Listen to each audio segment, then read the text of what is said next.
Hey everyone, I'm Andrew Coates. I am the host of the Lift Free and Diet Hard podcast. Thank you for joining me on what is our lifetime episode number 300. 150 since I've been hosting this on my own, a previous 150 with my old podcast co-host and very good friend Dean Guedo. And I think from now on, we're probably going to end up titling these in having the full number. So we'll consider this episode 300. And to celebrate that, I have Sean Madden. He is a striking coach. He's a program director of Easton, which is a mixed martial arts studio, a series of studios based in Denver. And we're going to talk about why MMA is growing in popularity within the fitness industry. You see a lot of prominent figures talking about it and practicing it, and in the general population as a whole. We talk about a lot of the misconceptions, risk versus reward, and all the great benefits of being involved in mixed martial arts. And perhaps most notably is Sean works with one of my favorite musicians, Maynard James Keenan of Tool. Now, we're not going to ask a lot of questions about Maynard. He's a private individual, even as famous as he is. But I am interested, and we talk a lot about what the experience is like coaching someone like Maynard. So it's a real treat for me. Hope you stay tuned and enjoy. Hey, Sean, welcome to the show. You are my guest number 300 lifetime. So for anybody listening, I sometimes refer to the fact there was 150 episodes before with my old co-host Dean Guedo, and then kind of start over at one again on my own for another 150. But the plan going forward is, listen, I've done lifetime 300. And so Sean Madden, you're kind of a unique and special guest because we connected over the internet. And I think most listeners by now, anyone who's been on my media knows that I'm a massive Tool fan, the band Tool. And so I originally came on Sean's media because Maynard James Keenan, frontman of Tool, had posted you because you're actually his Muay Thai MMA skills coach when he's in Denver, and you've been working with him for 4 years now. So that's actually really cool. I'm going to ask about that later, but first of all, just welcome. It's great to have you. Yeah, thanks for having me, man. I appreciate it. I always love connecting with like-minded folks in the fitness industry in general. Obviously, I'm in a slightly different lane, but martial arts still applies in that concept. So, yeah, I'm excited to chat it up today. And I want to talk about that because, if anything, we're seeing more and more people within the fitness industry talk about. I mean, Brazilian Jiu-Jitsu is probably the thing that the fitness bros have gotten obsessed with. My former co-host Guido, he's in love with Brazilian Jiu-Jitsu. Imagine like a former powerlifter and a very damn good and strong one who gets obsessive about whatever he touches, and then goes into Brazilian Jiu-Jitsu, and he's just ragdolling people because he's so physically strong. When you equate for skill and body weight, he's stronger than people. So, it's still technique and precision, but when you equate for that skill, he's an absolute menace. He's gone down to the US and won stuff down there. But I'm kind of fascinated with it. You get people like James Smith, who's a well-known fitness figure. My friend Jeb Stewart Johnston, who's a former guest. Dr. Mike Isertel has been involved in this stuff for a long time. So there's more and more conversation about it. And do you have any insight as to why Brazilian Jiu-Jitsu, mixed martial arts in general, Muay Thai, which is your background, are getting more popular in and around the fitness industry and with the general population? Why is it growing? Sure. Yeah, that's a great question. For me, it's combat sports is one of the purest things that you can do. It's been around since the dawn of time. And to me, it's one of the best analogies and metaphors for life, right? Anything that we do on the mats, whether it's grappling or it's striking, any of that can be translated directly into life. And that's true for a lot of things in the fitness industry, but there's just something different and unique when you're getting choked, when you're getting armbarred, when you're getting punched in the face, when you're getting kicked or kneed in the body. Something that comes with a little bit more consequence when you fail, and the opportunity to fail, experience those consequences, and then restart again. So, for me, martial arts is just such a great vehicle for human development, and human improvement. And I think people are, obviously, the marketing machine that the UFC is, people are seeing that, and it's, a big surge in popularity, and we can talk about that a little bit more in depth. But as people start to see that and it gains traction, people are starting to dip their toes into the core martial arts like jiu-jitsu, like Muay Thai. And I think right now, as a result of that, they're really starting to pick up. I guess you mentioned UFC. I mean, UFC is probably the most significant mainstream driver of its popularity on that level. I guess, back when the Karate Kid would have come out, I'm old enough to remember the original Karate Kid. And I'm guessing that enrollment in karate classes must have exploded around that time. And I think most people thought of karate as probably like the main martial art, probably, a fair bit of kung fu, I suppose. The kung Fu, the legend continues. That old show with David Carradine probably doesn't quite live up to the Karate Kid's legacy. And then, of course, it get really weird where you have the Karate Kid remake, but it's actually Jackie Chan and they're doing kung fu. Like that was Yeah. anyway. I mean, it's been visible in the mainstream for a while, but UFC seems to move the needle. You get, I guess, people like Joe Rogan, and there's going to be people listening to this who are like freak out about Joe Rogan. There are going to be people who love him. It's like I don't really give a shit about that. It's just Rogan is a very mainstream figure as a comedian, everything. And then obviously he's been a giant advocate of it. And I would argue that Rogan has been kind of instrumental to the growth of the UFC as well. Yeah, 100%. He's been with them almost since day one. And obviously, like you said, his popularity has grown alongside the UFC, separate from the UFC too, independent of that. But those two things together really reach a lot of new audiences and help bring folks in. So yeah, exactly like you said, the UFC is the premier combat sports organization at the moment. They have such a large reach internationally. And they've done a fantastic job of just reaching new audiences and getting new people involved in the sport, watching it, casual fans, right? We see it on ESPN now, which is fantastic for the sport. And you can have your opinion about how the UFC does business. That's a whole separate discussion with their athletes and how they pay them. But Mm. overall, they've done a fantastic job of kind of exposing the sport and bringing a lot of new eyes to the athletes and the martial arts in general. It's so you and I, when we first got talking, you obviously follow and you know about my friend Joel Jameson. And Joel, Correct. kind of a legendary strength and conditioning coach in the UFC space. He's been Demetrius Johnson's Hmm. long time, started with DJ before DJ had anything. And I met Joel in 2017. I've gotten to know him really well. He's been a guest on the podcast a few times. And if everything goes according to plan, well, I'll be hanging out with him in March because he's speaking at an event that I'm attending. I spoke at last year, but there'll be another event in the fall, which has been announced, but the speaker lineup hasn't. That in if it all goes according to plan, Joel and I will both be speaking at. But Joel's had a bunch of us go down and hang out at the UFC Performance Institute in Las Vegas Hmm. for a couple of days for Yep. seminars, and that place is really cool. And it's cool. I got to see, like, I've seen Joel walk out on pay-per-view main events to the ring with DJ, right? So that stuff's cool. All right, little side tangent, but I guess, do you feel like people are drawn to this because they're interested in self-defense? I think that's kind of the maybe the older original thing. Or do you think that there's a lot of people who literally want to compete because obviously they see the UFC side of it? Or do you think a lot of people are getting more into it as this almost like Zen, discipline, mental health, personal mastery side? Yeah, I think everyone that walks into the door, we'll take Easton, for example, where I work at, right? Easton Training Center in Denver here. I always say that anyone who comes in there is not is 100% happy and satisfied with their life, right? They have some type of demon, and that's true for weightlifting. That's true for a lot of things in the fitness industry. Maybe they lack confidence. Maybe they just want to discover a new piece about themselves. There are some people who want to compete, but it's a very small percentage. We have, so we have 8 locations in Colorado right now. We have about a total student body of just over 3,000 students here in Colorado between our 8 locations. 1% of that or less is interested in competing, especially in striking sports. Hmm. Just the fact of the matter is, people don't want to get punched in the face. Look, I fought for a long time and I never enjoyed getting punched in the face. That was something that I tried to avoid. So yes, there are some that want to compete, but mostly what I see, yes, self-defense is a good starting point, or just lacking some type of confidence about themselves, and they want to feel a little bit more empowered. Fitness, of course, is always is one of the prerequisites, or something that most people will come in for as well too. So there's a variety of different reasons that people will come into a martial arts gym or academy to figure out something about themselves. Um, yeah, that's man, we get all walks of life, we get all people in there, and it's great to kind of see everyone have their own journey inside of the gym.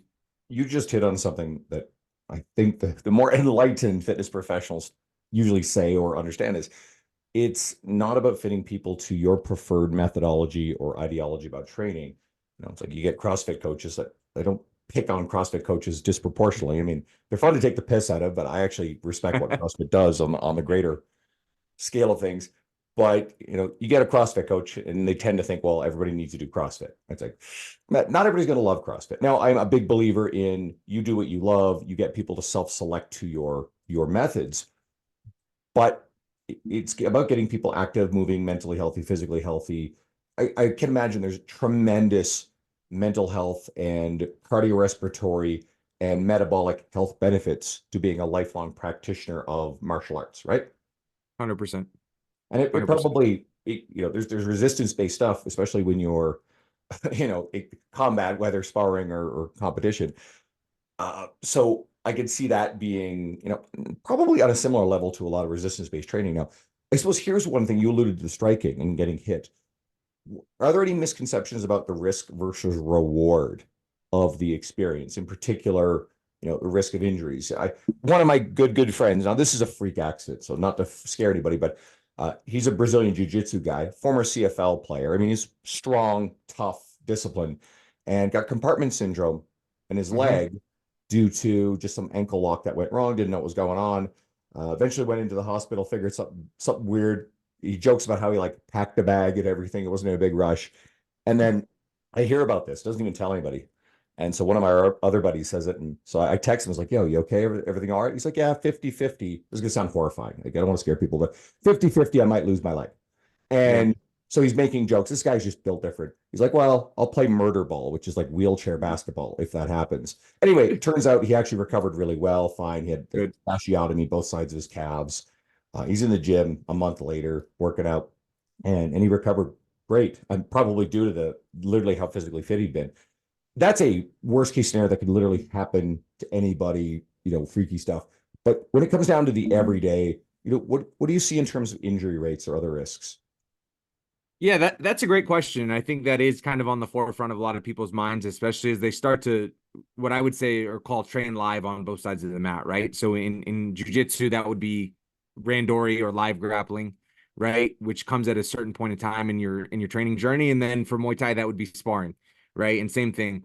I think a lot of that comes down to look at the end of the day, you know, to some degree, you're clashing partner. Some anywhere between 50% and 100%, right? In grappling, you can train at 100% resistance. In striking, that's certainly not the case, right? Because we would have knockouts left and right. So that's not the goal in the training room, right? But you are clashing with a partner with resistance in a very dynamic setting. Statistically speaking, there's bound to be injuries, right? So our goal as instructors and as a martial arts facility is to do our best to minimize the amount of injuries that can happen. So, I do think the structure of a program that you have in place is critically important to preventing injuries. I think the culture that you have at your gym or academy is critically important to preventing injuries. I think your approach and philosophy to the sport is equally important to that too. So I think there's a lot of things that come into play when that happens. There are a lot of martial arts gyms, jiu-jitsu gyms that will have you go in on day one, you sign the waiver and you're training live right off the bat. You have no understanding or control of your body, right? You may not understand what a tap is or how much pressure is getting applied to your elbow or your ankle at this moment. Your partner may not have the same level of control that you have. So in those instances, obviously, we're going to see a lot of injuries and we're going to see kind of the opposite of effect of what people wanted. They come in there for confidence, for self-defense, and they end up on day one with, a busted ankle or a busted knee. They pop their knee because they were training live and they don't know what's happening. So, thankfully at Easton, we've been around for 25 years. We've made a lot of these mistakes early on. And we've done a great job of being able to course correct and build structure and have progression in place on both sides of the map. So by the time our students are training live in jiu-jitsu or Muay Thai, they have enough offensive and defensive skills and awareness to be able to protect themselves, to control with their partner. And we have a great crew of instructors who can monitor a class and understand what's happening and make adjustments as they see fit. But back to your original point, look, at the end of the day, we're teaching combat sports, and injuries are going to happen. funny enough, I see more injuries training jujitsu in the gym, but I see, of course, more injuries in the fight in actual competition in Muay Thai. So you would think sometimes people think it's going to be the other way around. If I'm punching and kicking my partner in the gym, they're going to accumulate a lot of injuries. But actually, when we see it is jujitsu when they're training in the gym. Um, and most of the time it's kind of small things, right? They're passing the guard, it's an explosive motion. Maybe someone's knee goes up to the face, we get a busted nose or a black eye. There is the occasional knee injury, wrist injury, rib injury, something like this. But you know, small injuries like that, in my opinion, we're not talking about like an ACL or something where they're out for a long time. In my opinion, at least, teaching people to be resilient through those, learning more about your body on the journey of how to take care of this injury, what to do in your training in the time off when you can't be on the mat live. I think all of these things play a really big role in the person's overall development, understanding of the sport, and understanding of themselves too. Well, you allude to something really important here. Like this doesn't, it's not, okay, you do this and you get injured versus you don't do it and you don't get injured. It's not, this doesn't exist in a vacuum. We have a whole bunch of dynamics here. And it's the same thing with resistance training. There is always some injury risk if you step Yep. into a gym, right? But it's compared to what? It's compared to what are the mental, physical health, metabolic health risks of metaphorically sitting on the couch, eating poorly for a very long time. So you're kind of making a choice. And it's a bit of a false dichotomy, but it certainly exists on a spectrum of behavior. But the more active you are, the better your nutrition is, the better these other lifestyle behaviors are, which can include the ritual discipline practice of mixed martial arts or resistance training. And I think they're good Mhm. analogies for each other in this case. Yep. You're far more likely to get tremendous benefit and be healthier, though there is a risk to reward ratio that you potentially could get hurt. And as you said, because when we measure injury rates per 1,000 hours of practice, like resistance training is super, super low on that. I don't know what they are for combat sports, and I'm guessing they're probably not crazy either. Yeah. But as a percentage of the number of hours, these sports are very, very safe. A lot of other, I guess, team sports like things like football, hockey are going to have higher rates for sure. And I'll get to that a thought there in a second. But if you want to just never experience an injury, bubble wrap yourself, sit on the couch, and slowly degenerate into metabolic unhealth, mental unwellness, and all of the things that are going to come with that. And you will not be resilient. You will be brittle. You'll be fragile. And I don't believe that's a great life. Right? And that's not a 100%. judgment.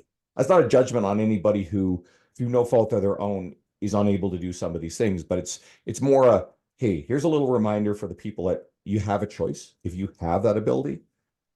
And the second thing I wanted to hit on is my guess is most of the people involved in this stuff, especially the ones that endure, are people who love it. Like my friends who are into Brazilian jiu-jitsu, they love it. Like they're like a cult. It's like they joined a cult. I will tease them about Yep. that. My friends I Yep. mentioned earlier, Dean Guedo and Jeb Johnston, we were at an event in Dallas last year in February. I'll be back this year speaking again. And listen, shout out to Raise the Bar, guys, if you're listening. Like, message me. I want to see you there. It's going to be great. But Dean and Jeb were there, a bunch of other friends, and there were points where the two of them, like, they won't sit in front of every lecture. They're out in the hallway, and I mean, I've got video of them, and they're grappling. They're on this like hallway in a convention center, and they're like hugging each other on the ground. They're talking to each other. They're practicing shit. And like anybody walking by is going to see two dudes like cheek to cheek, like just hugging and grappling. One dude Yeah. hips they kind of on each other, and it's like, what's going on, right? But this guy is they live it. It's got its own language, and so it's a passion. And at a certain point, if you love any sport, a good friend of mine, she's a former guest, Jen Kish. If you go back quite a ways, Jen was the team captain of the Canadian Olympic women's rugby sevens. They won a bronze in Rio. And Jen's now retired, and she had a fairly substantial hip injury along the way. And actually, she's dealt with some concussion stuff and some mental health stuff that's residual from that. But this is also one of the best rugby players in the world in her prime. And there's a legacy of great that's come from it. And you look Yep. at some of these iconic bodybuilders who choose some of the things, the long-term risks that come with it. And I'm sure that's true of long time fighters as well. And if it's something Yes. you love, you understand that you're probably going to come out the other end with some scars.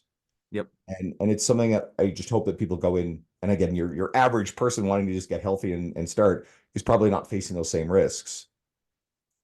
Okay. That's exactly it. I think anything we do in life is risk versus reward, right? And we just have to weigh that out. But 10 times out of 10, I will always advocate for people training martial arts. One of my favorite things when people come into the gym, the first time they train hard, maybe they experience a small injury, they get hit. One of my favorite moments is when people realize that they're not made of glass, right? So you get hit, you get punched, maybe you get a bloody nose, and you're like, oh, I'm still here. I'm okay, right? I'm fine. Yeah, of course you're fine, right? Your nose is still attached to your face. You have a little bit of blood coming out. You're alive. You're doing great, right? And slowly but surely, people can build this resiliency, and along with that resiliency comes with the confidence, right? And like we said, unfortunately, it's a numbers game at some point. As long as you train, if you're training consistently, you will experience some degree of injury. But I'm hoping at that point we've gone through enough in the training that you understand you are not made of glass, that you are resilient now, that we can work around this, right? That we are committed. We understand the net positive of training martial arts and the lifestyle that comes with it, right? And we'll be able to work through this injury and we'll be back on the mats hopefully sooner rather than later. So to me, it's all part of the journey. Right. And there are going to be some injuries that are bigger than others, unfortunately. That's the nature of it too. But overall, training martial arts, training jiu-jitsu, training Muay Thai, it's a massive, massive net positive to anything that might be perceived as a risk involved with it. I like this. I wasn't sure where exactly we would go with this conversation, but there's probably some people listening and thinking about this stuff, and they see these prominent fitness people dabbling. My buddy Anthony Zorzetto is another guy who he's aligned to the fitness industry, but it's his life. He loves it. And these guys, they enjoy it. And I know there's women. I know a whole bunch of women who are practitioners of this stuff too. So I've always been curious. Of course, I'm a little beaten up at 45 from like resistance training for years too, right? So Yeah, of I'm just like, course. oh my God. I actually I'm currently dealing with a minor lateral meniscus tear that I'm rehabilitating. So I'm like, the idea of like having my leg locked and twisted doesn't sound very good right now, but maybe I'll get there someday, right? So I gotta overcome that fear too. Uh, okay, so intersection, you did mention earlier something about resistance training, strength training, and MMA. So how important is it to supplement your skill practice of mixed martial arts with resistance training, cardiovascular training? In my opinion, it's extremely important. And I have all of my athletes, and we can start to kind of go into this a little bit. Obviously, like we talked about before, martial arts gym, Easton, 1% of the people there are interested in never competing. And even a smaller amount of that 1% are going to go to any reasonable level of competition, right? So I have a big group of amateur Muay Thai fighters that I train, and ranging anywhere from 1 fight to 30 fights. And then I have a group of professional MMA athletes that I train as well, too. So, but all of those athletes who step into the ring for competition, they're all on a strength and conditioning program that supplements the sport of Muay Thai or the sport of MMA. So I've been very fortunate. When I fought, I did my strength and conditioning at Landau Performance down in Inglewood in Colorado. Obviously, the great Lauren Landau, who's been, he's also a mainstay in kind of the combat sports strength and conditioning area.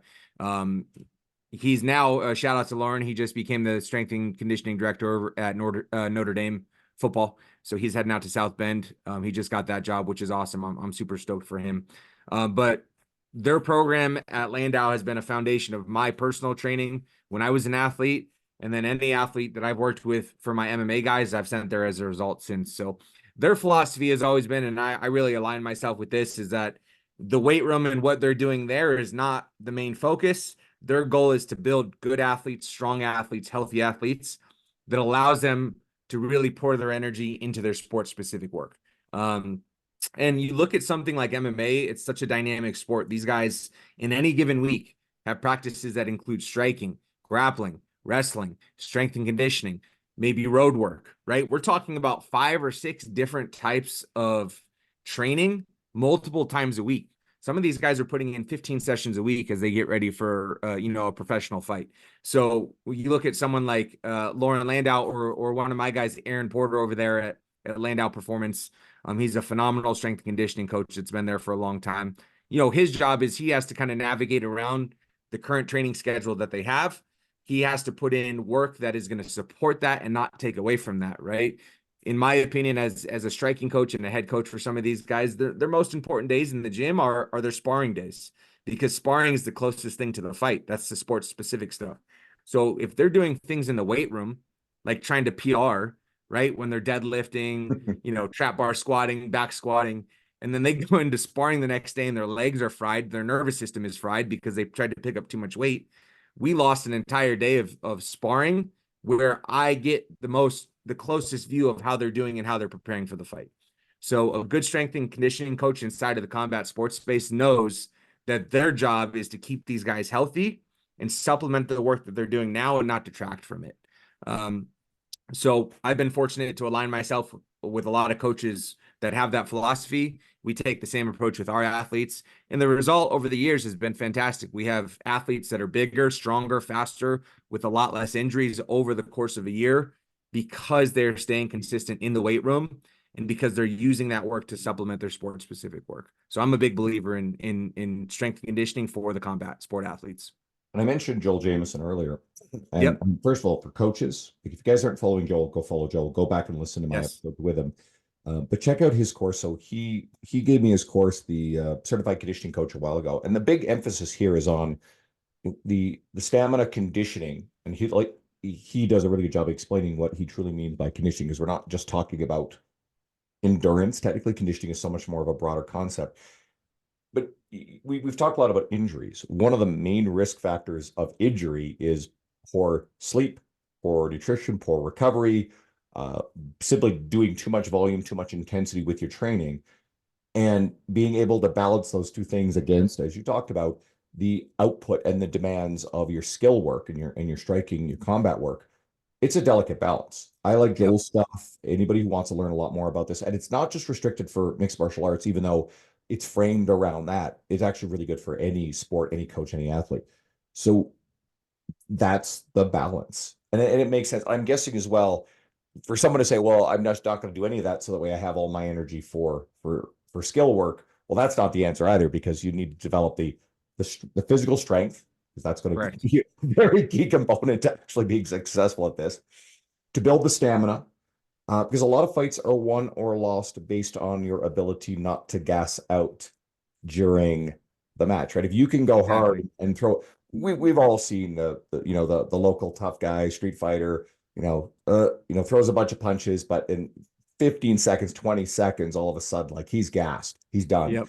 And Yep. obviously, you see that stuff in boxing. Muhammad Ali was great at dancing around the ring and wearing out his opponents, etc. That's conditioning. I'll let people, if you have questions about it, message me. I'll connect you with Joel or the course or what have you if you want to go deeper. Now, here's the fun stuff. This is a thing that, probably, like I said, got us started chatting. And you have been coaching Maynard James Keenan for over Mhm. 4 years, working with him on his skills. And for anybody who's listening, I'm like, yeah, I should post this to YouTube. I got to start doing that. I'm literally wearing a tool shirt, but half of my wardrobe is literally tool stuff. I love ordering stuff off the websites. I bought this at a concert in 2019 in Toronto. So I've seen them 6 times ever, 5 times since 2019. And they're my favorite band. I really love their music. So when we were chatting, one of the things I asked and you said is you yourself are not actually a huge fan of Tool as a band, right? Yeah, so ironically, the first time that I connected with him, um, you know, I forget how it came about, but he's the lead singer of Tool, and I said, okay, cool. I don't know what that is, and look, I'm 35. I'm not a baby, but I'm old enough to know their music. It's still maybe one generation past me, but I know that they have a massive following, and it's not my genre of music. That's all it is, and there's a lot, I kind of stay in my lane. Mhm. I'm very combat sports oriented, a lot of things outside of that kind of miss my purview. So I said, cool, yeah, that's fantastic. Like if he wants to train, I talk about combat sports. That's what we can connect with, So yeah, he came in. He's got his kind of head of security, Todd Fox, who's also a longtime jiu-jitsu black belt.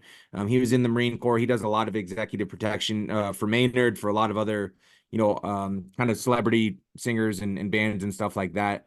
he came with him too. And, we sat down and we talked and we said, okay, what's our goal here? What's the plan?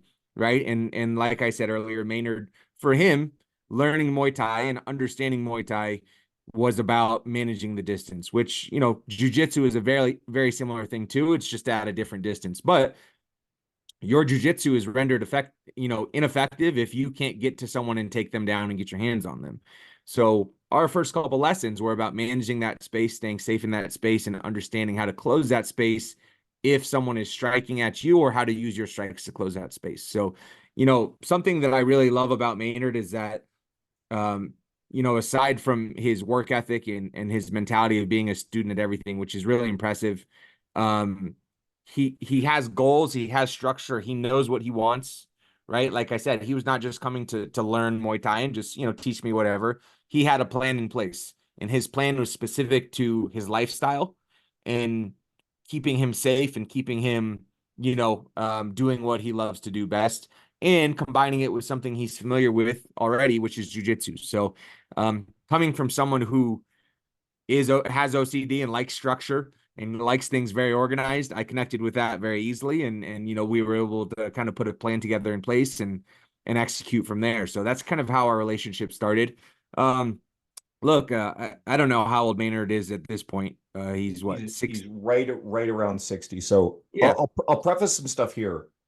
Forgive the interruption, but No, one of please. the goals here was not to ask a whole bunch of stuff about Maynard. Maynard, I've read the autobiography or the biography of him. I know the story. The wine vineyard, Canisius Cellars is a really cool Yep. thing. I love the band. I love what they do. And for anybody listening who's never seen them live, Maynard is a irreverent personality. Um, he's a bit mysterious, I suppose, in ways. He's most rock and roll frontmen, musicians, singers, whatever, are front and center of the stage. They're the center of everything. He's up on platforms, walking back and forth on the back behind Danny, the drummer, and Adam, the guitarist, and Justin, the bass player, are kind of forefront of the stage. And a lot of it's about the visual display. So he's not seeking the center of attention. And it's got to be challenging as someone who has certainly his level of fame. Not everybody walking around the street is going to recognize him. He's not the Rock, but you Right. mentioned he had a security. So in a way, like, one of my life goals is not to meet Maynard, because I know what that's going to end up like. That's probably not. Sometimes you don't want to meet your heroes, if that makes sense. Yeah. Yeah. Right? Yeah. Whereas, like, if I ever get to meet Danny, the drummer, Danny just he's 60. I think he's like 62 now, still really jacked, big smiles, like just this big, super friendly energy. And like, you could tell Danny was the sort of guy you'd sit down and have a beer with. So the goal of this was not to be like, oh, give me the inner details on Maynard. In fact, if anything, an important part of you working with him is that respect to, and that's why he wants to work with you.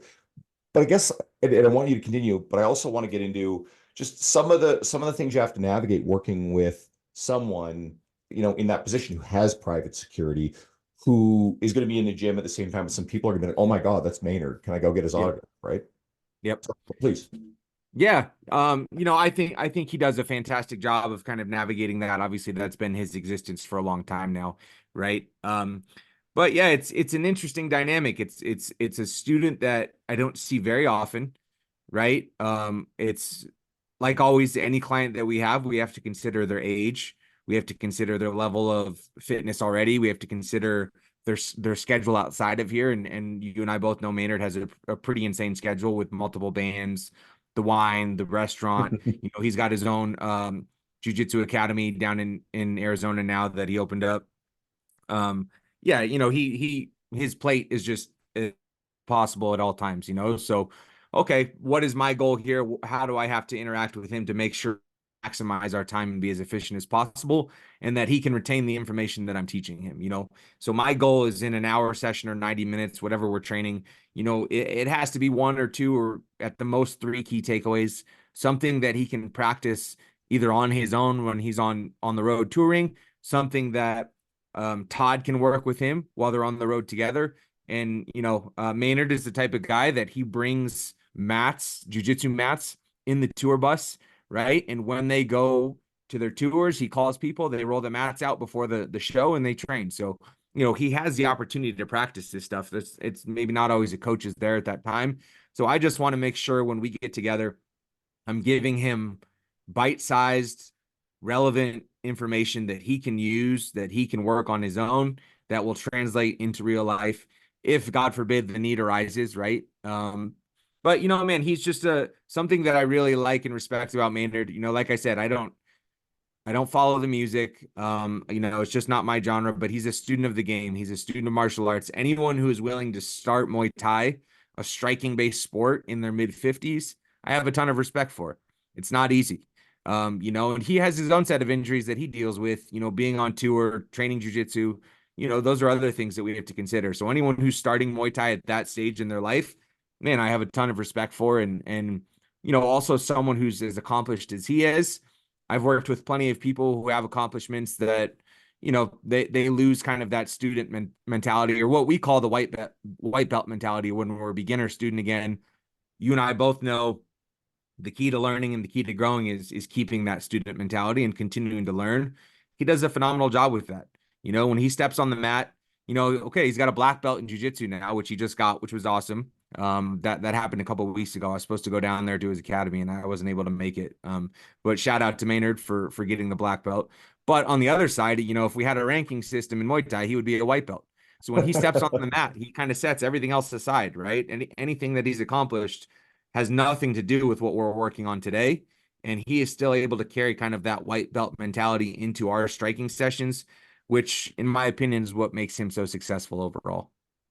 It's great to get some insight into him. And given what he's accomplished in the various elements of his career and his longevity, you see, I mean, some of the rock stars of the 80s, and I think some of them, I mean, they were pretty notorious. Anybody could go and read even Maynard's biography. You get some wild stuff in there, but it seems like they kind of go in one of two directions. You get the figure it out, clean it up, Phil Collin from Def Leppard, not Phil Collins, who I don't know his personal life, but Phil Collin from Def Leppard is pretty legendary for having gotten sober. The Def Leppard boys were like them, Metallica, The Cult. These are some of the most legendary bands for just larger than life partying craziness, Motley Crue. And I guess what we got, Nikki Sixx nearly died, and then I think he cleaned up his act. I don't know if Vince Neil ever really did. You get some of these people that just didn't straighten themselves out. Like Ozzy Osbourne even getting kicked out of Black Sabbath, right? And his legacy of stuff. So people take different paths, and you can Yeah. look at the fact that Maynard is maintains a touring schedule, he does all these sort of things, and it's very obvious that his health, his wellness as he gets older is a priority, Yep. and that's not just reserved for rock stars. That's like the quest we're all on. So Yes. maybe I could transition here. What's your vision for the impact of your career? I mean, what you personally want to accomplish, but what you want to be able to do for other people, because specifically speaking, you're a striking skills coach within mixed martial arts. Yep. But how does that scale? What do you have a vision or an ambition? You've spoken very, very highly of Easton, which is where I guess you are employed there. Are you part of the ownership at all, or how does that Yeah, work? yeah. So I've been with Easton for 15 years. Um, I'm what my title here is the Muay Thai program director. So basically I oversee our Muay Thai program at all of our 8 locations. Curriculum development, instructor development, quality control, things like that. So that's kind of my quote unquote day job. But thankfully my passion and my work intersect here. And I do all my stuff through Easton, which is phenomenal. So yeah, man, like I said, we have a very large network of students and instructors here. The way that I always kind of phrase it is, me teaching Muay Thai in particular, it's the national sport of Thailand. That's where it comes from. It means a tremendous amount to those people. I always kind of phrase this to our students and my athletes that the sport of Muay Thai is not ours. We are fortunate enough to train it, to study it, to practice it on a daily basis. In Thailand, unfortunately, just with the economics and kind of the state of that country, Muay Thai is a job for a lot of people. You have the option as a child to go work with your family, maybe in the rice field or something like that, or your parents sell you to the gym. You start fighting as a pro at 6 years old. You retire when you're about 25 with 200 fights, some 200 odd fights. And then you become a trainer after that. So it's not a hobby like it is here. And I try to kind of instill that on my students and my athletes that we're doing something that we like to do, that we're fortunate to do, that we choose to do. And so my goal for all of these people is one, to make them fall in love with Muay Thai, right? And because of, the benefits that we talked about earlier in the podcast, but also to pass this down to other people. Their goal should be, and you don't have to be an instructor, but share this love of the sport, share your passion for it, spread this to as many people as possible down the line. So if I can get people to do that, if I can convince people to fall in love with Muay Thai, to make it part of their lives, right? And then ultimately pass that down, that's my end goal, man. And there's going to be different avenues for that, right? There's going to be working with people like Maynard. There's going to be training my professional athletes who are winning, title fights overseas, which is fantastic. There's going to be my amateur guys. There's a lot of different paths that I'm going down that will help achieve that. But that is my ultimate goal here. I know Muay Thai has done so much for me over the last 15 years. It's changed my entire life. Everything that I have now, I owe towards Muay Thai or towards the community at Easton. Everyone I've met has been through Easton. Maynard, his connections were at Easton before he met me. Yeah, everything I have, man. My fiance, when we met a long time ago, she started at Easton, which, we don't do that anymore there. We have some rules in place about that, but thankfully I met her before we had those rules in place. Everything I have, man. So yeah, my goal is just to make sure I can spread this to as many people as possible. And I'm hoping that those people will love it enough that they pass it on to everyone else.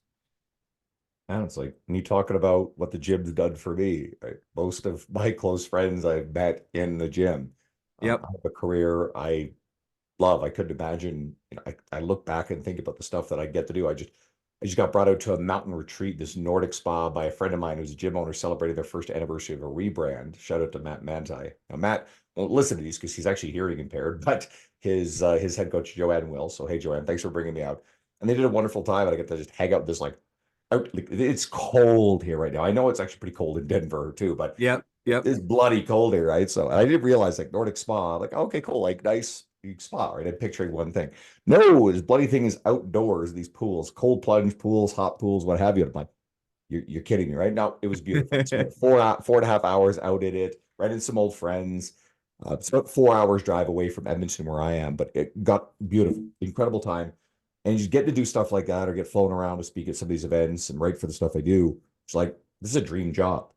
Yeah. And and earn a very good livelihood doing it. It's also why I do this podcast because I want to be able to share the lessons of people who've been experienced who are really passionate with them. And I hopefully everybody listening, it's like, okay, well, you're bringing you on where you're not the strength and conditioning personal trainer, but it's not that dissimilar. And I hope there's a lot of really valuable stuff. It's very, very fun conversation. Where can people find you to learn more about what you do, whether they just want to follow along or if they're actually more interested in Muay Thai? Sure. Yeah. My Instagram is at Sean Madden _striking. That's where I would say I'm probably most active right now. If you want to learn more about Muay Thai, man, get to Google, type it in. There's a million resources there. But if you have any questions on Muay Thai or martial arts in general, yeah, please shoot me a message on Instagram. Look, this just like you, this is my life. This is 24/7, to the point where I drive my fiance crazy. I tell people all the time, I don't have hobbies. And maybe that's a good thing or a bad thing. My life revolves around martial arts and fighting. On the weekends, Friday nights, Saturday nights, when the UFC is on, I'm watching fights. My poor fiance is sitting there with me, and thank God she trains too. She loves it, but like at some point she's like, man, can you relax for a little bit? This is it. This is what I do. I love it. I believe in it 100%. So yeah, if anyone ever has questions, I'm always available to chat about this stuff. I love it. When am I going to see you walking out to the ring at a UFC pay-per-view event with a fighter? Man, so I've cornered close to 30 UFC fights. No shit, I really? don't. Wow. Yeah. Since I cornered, I think the first time I cornered in the UFC was maybe 2014 in Zagreb, Croatia. Ooh. So yeah, that's another thing. I've been fortunate to take about 30 international trips related to fighting all across the globe. And like you said, man, it's just it's gratitude for everything that the sport has done for me, and you know, I'll never be ungrateful for the opportunities. But yeah, I've cornered in the UFC about 30 times. I don't have anyone right now on the books for a UFC fight, but you know, that's always subject to change. So yeah, I'll keep you updated when we have the next one coming up. I'll have to keep an eye out for that. Yeah. I appreciate you taking the time. This has been a true pleasure. And so for everybody listening, first of all, go follow Sean. Okay, go check out what he's doing. We get stuck in our own little like, ooh, like bench press and squats and what have you. Like go and expose yourself to something that's just a little bit broader than this. You never know what you might pull out of it. Right? Even if it's not the technical aspects of it, maybe it's the philosophy, the discipline, the Yep. mindset stuff. And for everybody listening, 2024, one of my goals is to continue to grow the podcast. I want to reach more people. I want to share this with more people. If you're the person who always listens to the end of these, then I know you understand how valuable and impactful this can be. Do me this kindness. One of two things. Either A, and this is free, take this and share this with someone you know. Okay, you got someone in fitness who likes Tool, share this episode with them for real, okay? Like they'll enjoy it. Or two, if you have not yet given me that review on your listening platform, give me that review. And this way you can help me grow this. I really want to do big things with this, with all the other cool stuff I get to do. Thank you very much, Sean. You were an incredible guest, and I look forward to continuing to see what else you are doing with your career. Thank you. Thanks for having me, man. I really appreciate it.